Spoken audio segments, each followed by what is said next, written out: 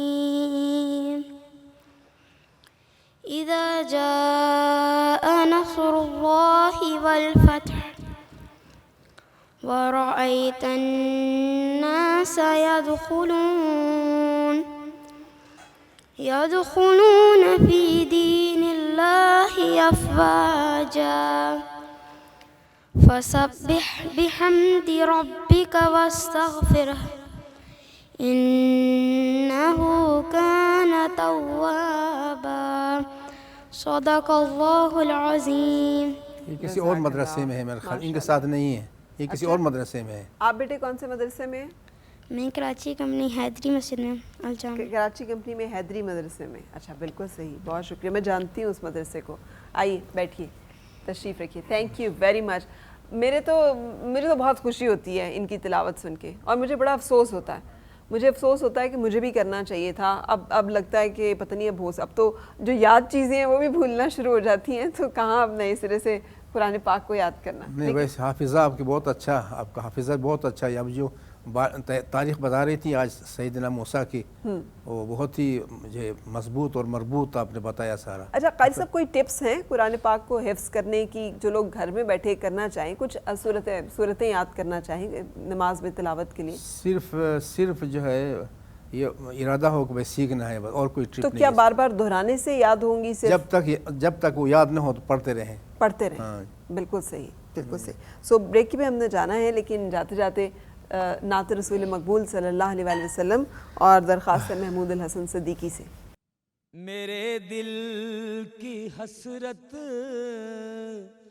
ہے آقا بلائیں, میری سوئی قسمت کو آقا جگائیں, میری سوئی قسمت کو آقا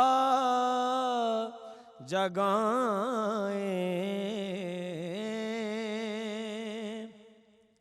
میں جی بھر کے دیکھوں مدینے کی گلیاں,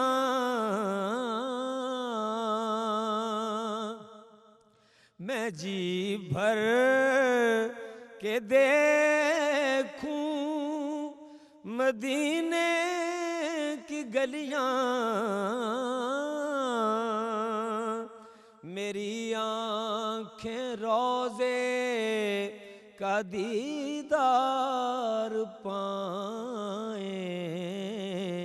میری آنکھیں روضے کا دیدار پائیں, اور میرے دل کو راحت وہ دیتی ہیں اکثر, میرے دل کو راحت وہ دیتی ہیں اکثر, مدینے میں وقت سحر کی ہوائیں, مدینے میں وقت سحر کی ہوائیں، مدینے میں وقت سحر کی ہوائیں، تمہارا ہے شوکت تمہارا رہے گا،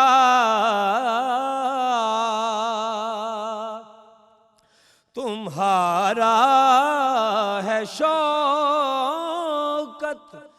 تمہارا رہے گا، اسے دامنے عافیت میں چھپائیں، اسے دامنے عافیت میں چھپائیں، میرے دل کی حسرت ہے آقا بلائیں، میری سوئی قسمت کو آقا جگائیں، میرے دل کی حسرت ہے آقا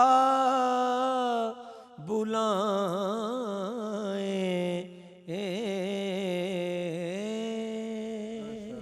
آمین ثم آمین۔ ویسے یہ ہر دل کی حسرت ہے، اور اب جب کہ اتنے عرصے کے بعد دوبارہ سے عمرہ پیکیجز بھی کم ہو گئے ہیں، اور سنا ہے کہ حج کے جو پیکیجز ہیں وہ بھی کم ہو رہے ہیں پیسوں میں بھی، اور ویسے بھی کھل رہے ہیں، تو پھر یقینی طور پر ہم سب لوگ اللہ کرے ان خوش نصیب میں سے ہوں جو زائرین میں ہوں حج کے اور عمرے کے۔ اللہ تعالیٰ نصیب کریں اپنے کعبہ اللہ کا طواف اور اس کا دیدار، اور گنبد خضرا کا جو ہے دیدار، آمین۔ شہر رمضان آپ دیکھ رہے ہیں، اور اب وقت ہے کہ آپ کی مہمان سے ملاقات کرائی جائے۔ میری آج کی مہمان ایک بہت خوبصورت خاتون جو کہ پاکستان ٹیلی ویژن کا مارننگ شو اس وقت ہوسٹ کر رہی ہیں، پاکستان ٹیلی ویژن نیوز کا، اور وہاں پر آپ ان کو دیکھ رہے ہیں۔ صرف یہاں پہ نہیں، اس سے پہلے بھی مسلسل آپ ان کو مختلف چینلز پہ دیکھتے چلے آئے ہیں، کہاں کہاں وہ ہم ان سے ابھی بات کریں گے تو آپ کو اندازہ ہوگا۔ میرے ساتھ ہیں زریاب راجپوت۔ السلام علیکم۔ وعلیکم السلام۔ کیسی ہیں زریاب؟ بالکل ٹھیک، رمضان لوکنگ بہت بہت سٹننگ مبارک۔ ماشاءاللہ۔ Thank you. اتنا خوبصورت جیولری اور اتنا خوبصورت ڈریس، تو یہ تو پھر عید بہت پہ شوق ہے، بہت شوق ہے۔ اچھا، ہاں بہت زیادہ۔ عید پہ تیاریاں کیا ہوں گی؟ عید پر تیاریاں ہر دفعہ یہ ہوتی ہے کہ کچھ نیا پہنوں اور کچھ ایسا کروں جو کہ اگر پہلے میں نے کچھ پکچرز پوسٹ کیے تو ان سے بڑا ڈفرینٹ لگے۔ یہ کوشش ہوتی ہے کہ اچھا، کیونکہ ایک فیلڈ میں رہتے ہوئے کافی ٹائم ہو گیا تو آپ کو پتہ بھی ہوتا ہے کہ کون کون سے ایسے اینکرز ہیں یا میڈیا سلیبز ہیں جو کہ اچھا پہنتے ہیں، پھر وہ آپ کا نا ایک کمپٹیشن میں آ جاتے ہو کہ آپ نے اس دفعہ عید پر کیا پہنا۔ مجھے نہیں پتا کہ باقی سب اس چیز کو کس طرح سے لیتے ہیں، لیکن جب سے میں نے یہ میڈیا انڈسٹری پچھلے 2-2.5 سالوں سے یہ شوق ذرا زیادہ بڑھ گیا میرا فرا، اور اس چیز کو پھر کنٹینیو کرنا۔ یہ شوق ہوگا کہیں نہ کہیں؟ بچپن میں ڈارک میک اپ کرنے کا بڑا شوق ہوتا تھا، امی کی لپسٹکس چرا چرا کے جتنی میں نے لگائی اور جتنا ان کا میک اپ کا بیڑا غرق میں نے کیا نا وہ مجھے پتہ ہے۔ لیکن یہ ہے کہ کالج میں اتنا ہی منیمل میک اپ ہوتا تھا، کیونکہ ماموں نے ڈراپ کرنے جانا، ماموں نے لینے کے لیے آنا، تو وہ کوئی گنجائش ہی نہیں ہوتی تھی نا، کیونکہ گھر کے بڑے آپ کو وہ وین والا سین نہیں تھا۔ لیکن جب میڈیا میں آئی نا تو اس کو کہتے ہیں رج کے سارے شوق پورے کرنے ہیں، تو وہ اب شوق سارے پورے۔ اور پھر مارننگ شو کے بعد آپ کو پتہ ہے مارننگ شو میں ڈائیورسٹی ہے، آپ کو کھل کر کھیلنے کا موقع ملتا ہے، تو وہ جو میں نے کرنٹ افیئر میں نہیں کیا وہ میں مارننگ شو میں کر رہی ہوں۔ اچھا مجھے یہ بتاؤ کہ مطلب کرنٹ افیئر کرنے والی خاتون مارننگ شو کی طرف، اور مارننگ شو خیر نیوز کا ہے مگر اسٹل مارننگ شو انٹرٹینمنٹ اور انفرٹینمنٹ ہے اس میں۔ لوگ اس کو جو کرنٹ افیئر کے لوگ ہیں نا ویسے ایک سٹیپ ڈاؤن سمجھتے ہیں، دے تھنک کہ جو mainstream 8 PM slot, 9 PM 10 PM slot جو ہیں۔ اچھا فرا دیکھیں ماشاءاللہ مارننگ شو کے حوالے سے اگر میں بات کروں تو آپ مجھ سے بہت سینئر ہیں اس میں، آپ اتنے سالوں سے کرتی آ رہی ہے، یوں کہہ لیں کہ اگر کئی جگہوں پہ ٹپس بھی لینی ہو تو ہم نے اکثر آپ کو دیکھا ہے، ٹھیک ہے؟ تو اس میں یہ ہوتا ہے کہ آپ مارننگ شو خود بھی کرتی ہیں، یہ مارننگ شو مارننگ کا پرائم ٹائم ہے، آپ اس کو شام کے پرائم ٹائم سے بیٹ ہی نہیں کر سکتے۔ تو ایک جو مارننگ کی سلاٹ ہوتی ہے نا جس میں آپ کے بلیٹنز بھی چل رہے ہیں، جس میں آپ کے پاس ڈفرینٹ اسٹف چل رہا ہوتا ہے، گھر میں رہنے والی خواتین، وہ لوگ جو کہ کام کر رہے ہیں یا ورک فرام ہوم پر ہے، ان کے لیے ایک اچھی انٹرٹینمنٹ ہے۔ اور ایک اچھا سورس ہے آپ کو اپنے آپ کو تھوڑا سا نا انرجائز رکھنے کا. تو میں کہوں گی کہ آپ کا جو کرنٹ افیئر کا جو پارٹ ٹائم جو آپ کا وہ ہے نا پرائم ٹائم, وہ شام کے اوقات ہیں.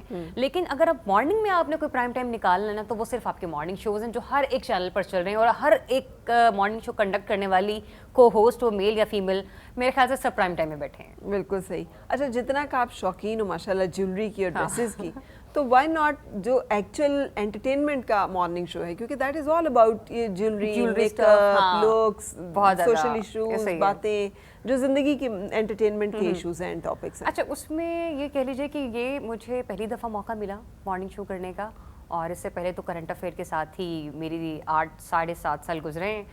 تو اس میں یہ ہے کہ میرے لیے تھوڑا ڈفرینٹ تھا. یہ خواہش میری اس وقت سے تھی جب میں نے سٹی 42 جوائن کیا تھا. انفیکٹ میں آڈیشن بھی اسی کے لیے دینے کے لیے گئی تھی, مارننگ شو کے لیے. اچھا, اور وہ مارننگ شو نیوز کا مارننگ شو تھا؟ وہ نیوز کا مارننگ شو تھا جو سمل ہاشمی کنڈکٹ کر رہی تھی.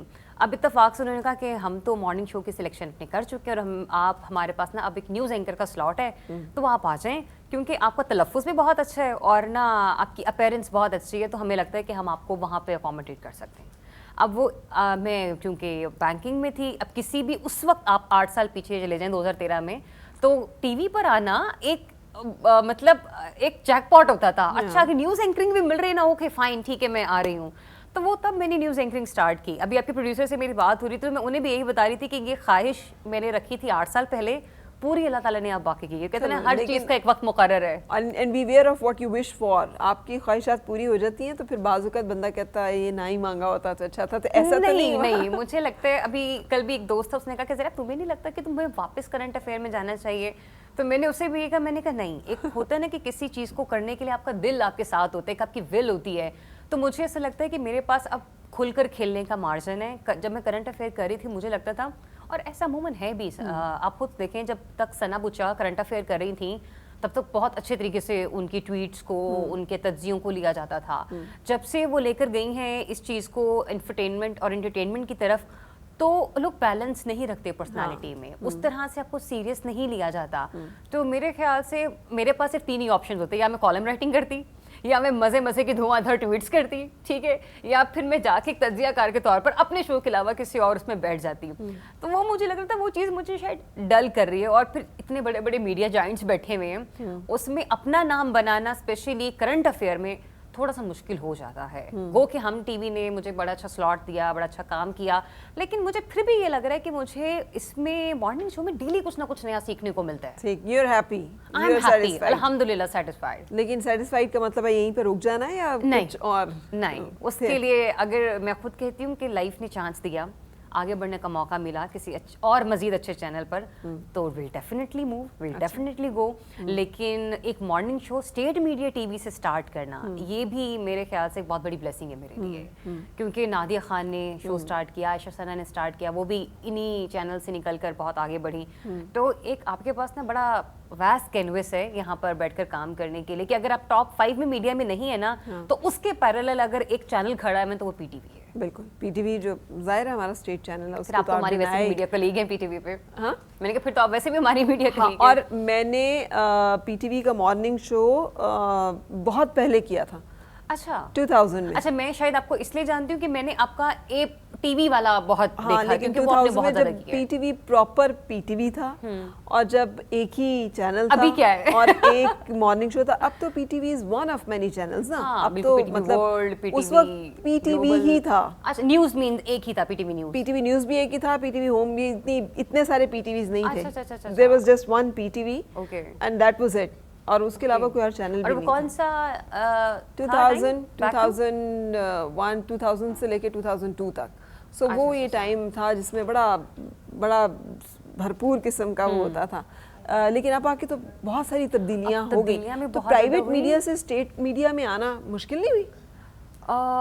ہاں, شروع میں جب پہلا مہینہ تھا نا مارننگ شو کا, ہم لوگ رونے والے ہو جاتے تھے, میں اور میرے کو ہوسٹ محمد شعیب نا, کیونکہ آپ کو پتہ ہے ذرا پرائیویٹ میڈیا کے پاس سورسز زیادہ ہوتے ہیں, ٹھیک ہے, انرجی بھی زیادہ ہوتی ہے, ایگزیکٹلی, ورائٹی زیادہ ہوتی ہے, کوآپریٹو ہوتے ہیں. مطلب کوآپریٹو ان اے سینس کہ وہاں پہ یہ نہیں ہوتا کہ نیوز والے پروگرامنگ کو وہ نہیں سپورٹ نہیں دیں گے, جو آپ کی نیوز میں چلنے والے پیکیجز یا اچھی انٹرٹینمنٹ کی رپورٹس ہوتی تھیں وہ آپ کے مارننگ شو میں جو ہے نا کمپائل ہوا کرتی تھیں. اب یہاں کا نا ایک مختلف مزاج ہے, ہر ادارے کی اپنی ہیرارکی ہے.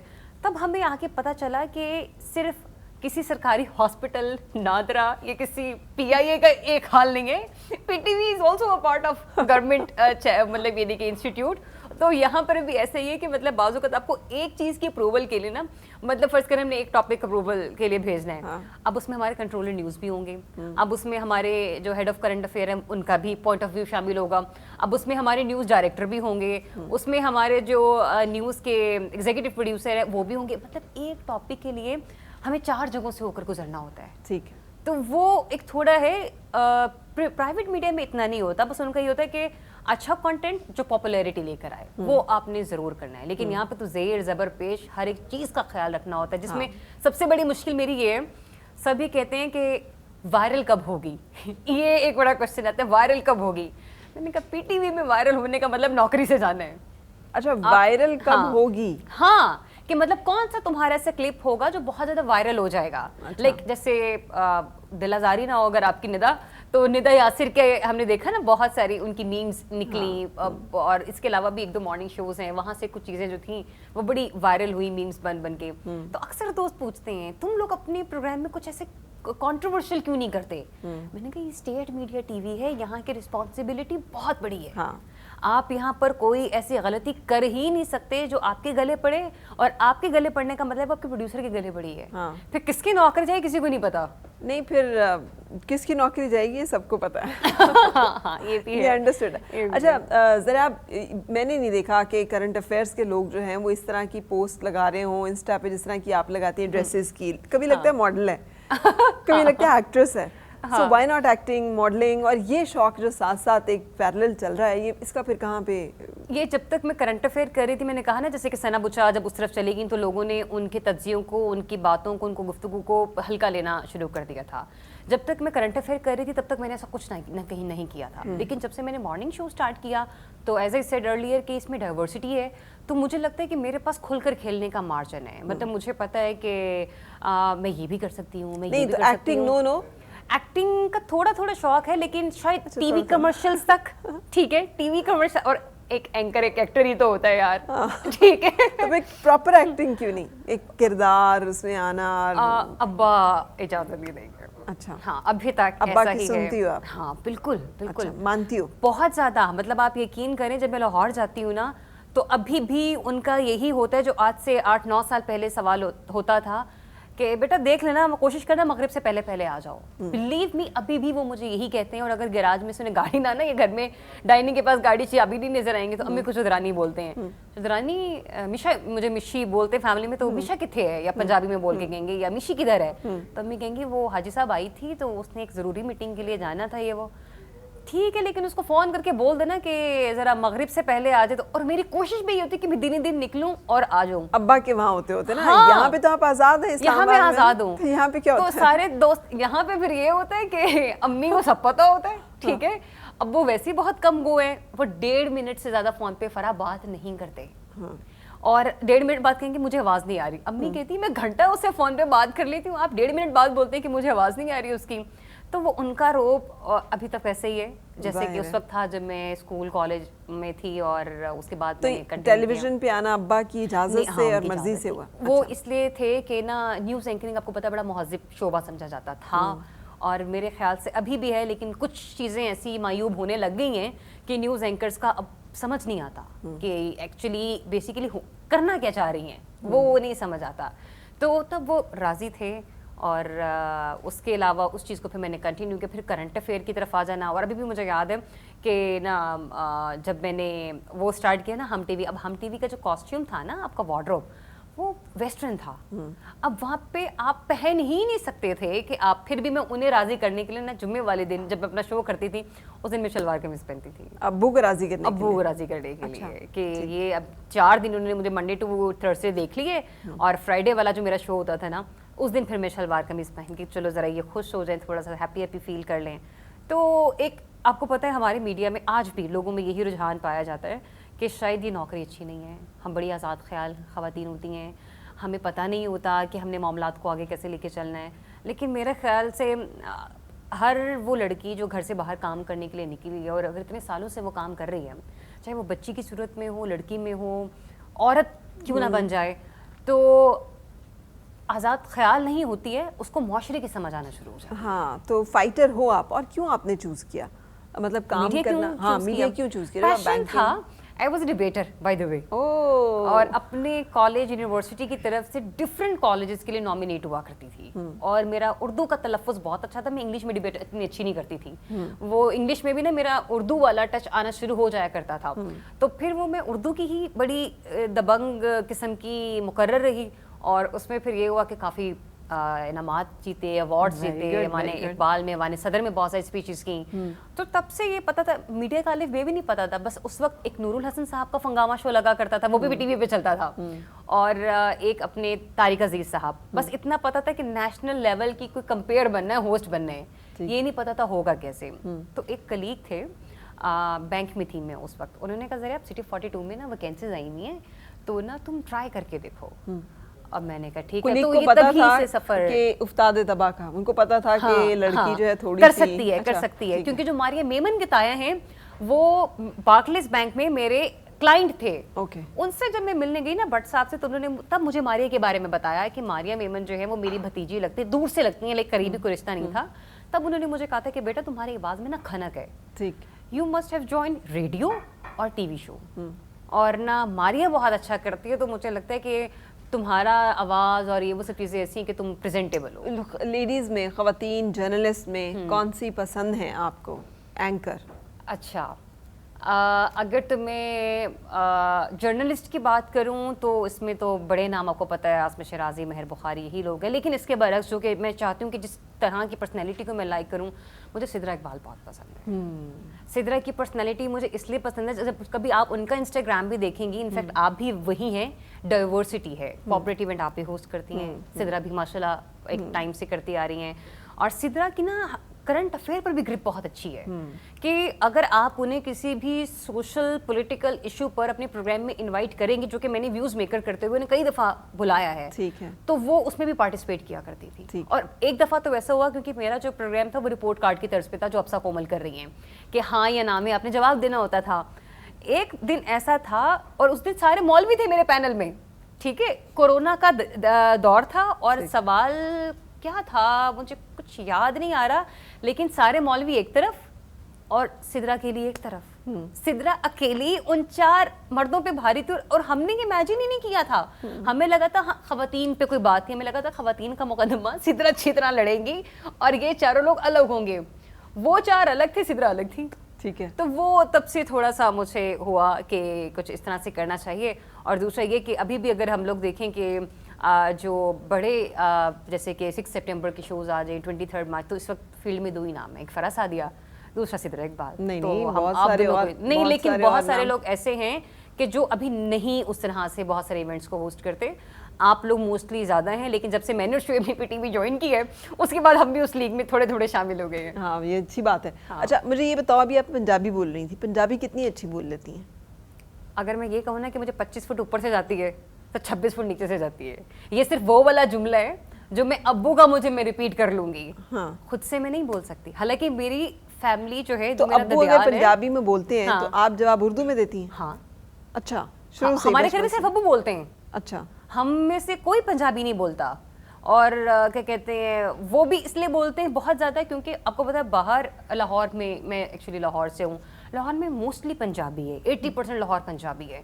تو وہاں پر آپ کا کوئی بھی کلائنٹ ہے, کوئی بھی کچھ ہے, یا آپ نے کہیں سے سامان پکڑنا ہے یا کہیں پر بھی جانا ہے, تو وہ آپ کی کانورسیشن پنجابی میں ہی ہے. نہیں, ویسے بھی ہماری جو یہ جنریشن ہے, یہ they were loyal to their مادری لینگویج. انہوں نے اپنی مادری زبان کے ساتھ وفاداری نبھائی ہے. یہ ہم ہی لوگ بے وفا ہیں جنہوں نے آ کر تو انگریز ہو گئے ہم سارے. اور یہ ممی ڈیڈی کلچر میں تو کہتی ہوں یہ تھوڑا سا ختم ہونا چاہیے. وہ ممی ڈیڈی آپ نہیں, برگر بچی ہو نہیں, مطلب فوڈ چوائسز میں کیا ہوتا ہے, اور یہاں پہ اکیلی رہتی ہیں تو افطار کا کیا سین ہوتا ہے؟ افطار کا یہ اچھا, اچھی بات یہ ہے کہ ہم اکثر اپنے پروگرام میں بھی بات کرتے ہیں کہ جب ہم لوگ بیلنس ڈائٹ کی بات کرتے ہیں نا, یا ہیلدی فوڈ کی بات کرتے ہیں, آج بھی ہم شو میں یہی بات کر رہے تھے, تو لوگ کہتے ہیں آپ ڈائٹنگ پر ہیں, وہ ڈائٹنگ نہیں ہے, ایکچوئل کھانا وہ ہے. مطلب آپ ریفائنڈ شوگر نہ کھائیں, ٹھیک ہے, آپ شہد کھا لیں, آپ شکر کا استعمال کر لیں. آپ یہ سب کرتی ہیں؟ میں یہ کرتی ہوں. Very good. مطلب میں دودھ سوڈا بھی, کل میں نے سکنجوی بنائی تھی, اس میں میں نے چینی نہیں ڈالی تھی, اس میں میں نے شہد ڈالا تھا. ٹھیک ہے. اور میں اگر دودھ سوڈا بھی بنا رہی ہوں تو اس میں شہد ڈالوں گی, اوکے, چینی نہیں ڈالوں گی. اور یہ ٹپ میں نے اپنے ایک ویورز کے ساتھ بھی شیئر کی تھی کہ آپ ٹرائی کریں, آپ کو وہی والا ٹیسٹ آئے گا جو آپ کو چینی ڈالنے پہ ملتا ہے. آپ کا ٹیسٹ بن گیا ہوگا, ورنہ میں تو اتنی اس معاملے میں وہ ہوں, میں کہتی ہوں کہ یار یا تو آپ نہ کھائیں, جب آپ کھائیں تو اسے پوری صحت کے ساتھ کھائیں, اس میں پھر آپ نہ اس کی وہ خراب شیم کا درست رکھیں اس کا. اچھا لیکن ہاں شاید یہ بھی ہو سکتا ہے کہ میرا ٹیسٹ ڈیولپ ہو گیا, آپ کا ٹیسٹ ڈیولپ ہو گیا, تو وہ میں اس طرح سے 5 سال ہو گئے میں نے سفید آٹا بالکل چھوڑا ہوا ہے. او مائی گاڈ, میں چکی والا آٹا کھاتی ہوں. اچھا, ہاں شکر ہے کھاتی ہیں, میں سمجھی آٹا ہی. نہیں, چکی والا آٹا کھاتی ہوں. 15 دن میں کوئی ایک دفعہ چاول کھا لیے, ٹھیک ہے, کیونکہ بعض روٹین ایسی ہوتی ہے کہ جم جانے کا اس طرح سے ٹائم نہیں ملتا. اول تو میں جم سے زیادہ یوگا پریفر کرتی ہوں, تو آپ کو ڈائٹ ہی اس طرح سے آپ لے لیں کہ وہ آپ کو مطلب یہ نہیں کہ طاقت دے, وہ آپ کو موٹاپا نہ دے. اچھا, آپ سے ساری باتیں میں ڈسکس کروں گی, لیکن کچن میں ہمارے شیف بالکل تیار ہیں. السلام علیکم, کیا بن رہا ہے آج کچن میں؟ آج میں 2 چیزیں بنا رہا ہوں, ایک سیلیڈ بناؤں گا اور ایک پاستا بناؤں گا. چلیں, اب سیلیڈ آپ کے لیے, ٹھیک ہے, پاستا آپ کے لیے, کیونکہ پاستا لور ہیں آپ. I am everything lover. اچھا ویسے میں بھی فوڈی تو بہت زیادہ ہوں, مطلب ٹیسٹ بہت زیادہ پسند ہے, کھاتے سب کچھ لیکن چھوٹی چھوٹی تھوڑا تھوڑا کھاتی ہوں. بالکل صحیح. اچھا جی, سو اس میں ڈلے گا کیا کیا شیف؟ پہلے میں سیلیڈ کا بتاتا ہوں. ٹھیک ہے, میں گریک سیلیڈ بنا رہا ہوں. گریک سیلیڈ بنا رہا ہوں. اس میں ویجیٹیبلز ہیں میرے پاس, کوکمبر ہے, بیل پیپرز ہیں, آنین, چیری ٹمیٹوز ہیں, اور یہ چیری ٹمیٹوز مجھے بہت پسند ہے. اولیو ڈلیں گے اس میں. چلیں, اور تو کچھ نہیں ڈلے گا نا, اگر اور کچھ نہیں ڈلے گا تو آپ کو بہت پسند ہوگا. یہ پیسٹو ساس, یہ ساس اسٹیکس کے ساتھ بہت مزے کی ہوتی ہے. ویری گڈ, ساسز کا شوق ہے بہت زیادہ. چلیں جی, بنانا شروع کرتے ہیں. پہلے ہم اپنا گریک سیلیڈ جو ہے وہ بنائیں گے. زبردست. گریک سیلیڈ کا مطلب ہے جو ہم نے بھی روایتی چیزیں کاٹ کے رکھی ہوتی ہیں, بھی اسی طرح ہی کاٹ کے بس سارا کچھ اکٹھا کر کے رکھ دیتے ہیں. میں ابھی کاٹوں گا. ٹھیک, زبردست. تو اس میں کھیرا آپ چھلکے سمیت ڈال رہے ہیں, سبزی وتھ سکنس ڈالیں گے. گڈ. سو اس کو ڈال کر, اینڈ آپ سیلیڈس کھاتی ہو؟ بہت زیادہ. اور مجھے یہ بتائیں افرا, آپ کوکنگ کرتی ہیں؟ بہت زیادہ. اور کیا زیادہ بنانے کا شوق ہے؟ دیسی کھانے. ہاں, مجھے بھی بہت زیادہ کوکنگ پسند ہے, اور ایکسپیریمنٹس کرنے کا بڑا شوق ہے. اچھا, مجھے ایکسپیریمنٹ کا اتنا شوق نہیں, میں روایتی دیسی کوکنگ, پراپر دیسی. اچھا, اماں سے چلی آ رہی ہے نا, وہی والا بھگار, تو وہی سب کچھ. اچھا, بگار میں بھی نا بہت سارے وہ ہوتے ہیں, فلیورز ہوتے ہیں, ڈفرینٹ ٹائپس کے ہوتے ہیں. اور ابھی ہم نے بولا نا بگار, تو یہ موسٹلی جو اردو اسپیکنگ کھانے بنتے ہیں نا, وہ لوگ ذرا زیادہ بولتے ہیں یہ والا ورڈ. Is that so?